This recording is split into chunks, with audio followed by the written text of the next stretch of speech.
So hi అండి, మీ పేరు? Hi, my name is Shravani. So రీసెంట్గా చూసుకుంటే ప్రభాస్ గారికి స్పిరిటర్ మూవీ వస్తుంది సందీప్ రెడ్డి వంగ గారితో. ఎస్, మీకు ఏమైనా సినిమా మీద ఎక్స్పీరియన్స్ ఎలా ఉందండి? ఎక్స్పెక్టేషన్ ప్రభాస్ అంటే ఆబ్వియస్లీ తెలిసిందే మనకి, బాగానే ఉంటుంది. డార్లింగ్, మిర్చి అవన్నీ మనం చూసాం కదా. ఇప్పుడు వీళ్ళిద్దరు కాంబినేషన్లో అయితే ఇంకా అదిరిపోద్ది అనుకుంటున్నా. సో ఈ మూవీలో చిరంజీవి గారు ఉంటున్నారని టాక్ ఉంది. ఫాదర్ క్యారెక్టర్ అయినా విలన్ క్యారెక్టర్ అయినా, సో దాని మేము ఎప్పుడు లేదు. దాని మీద ఒపీనియన్ అంటే ఇంకా చిరంజీవి గారు ఉన్నారంటే ఇంకా మూవీ ఎక్స్పెక్టేషన్స్ పెరుగుతాయి ఫ్యాన్స్కి. ఇంకా Chiru fans and Prabhas darling fans ఇంకా ఎక్స్పెక్టేషన్స్ పెరుగుతాయి. బాగుంటుందని అనుకుంటున్నాం. చిరంజీవి గారు అంటే ఈ మూవీ ప్లస్ అయితే మైనస్ అవుతుంది. ప్లస్ అవుద్ది అనుకుంటున్నాం. ఏ రకంగా ప్లస్ అవ్వచ్చు అంటే ఆల్రెడీ చిరు ఫ్యాన్స్ ఎక్కువ ఉంటారు అండ్ యాక్టింగ్, డ్యాన్స్ అదిరిపోద్ది కాబట్టి, సో ఇద్దరి కాంబినేషన్ అంటే మేబీ బాగుంటుందని అనుకుంటున్నాను. సో ప్రభాస్ గారి గురించి చెప్పండి, ఏం చెప్తారు?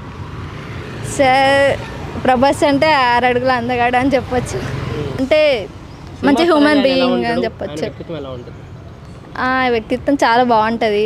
అందరితో అంటే ఫ్రెండ్లీగా ఉంటారు.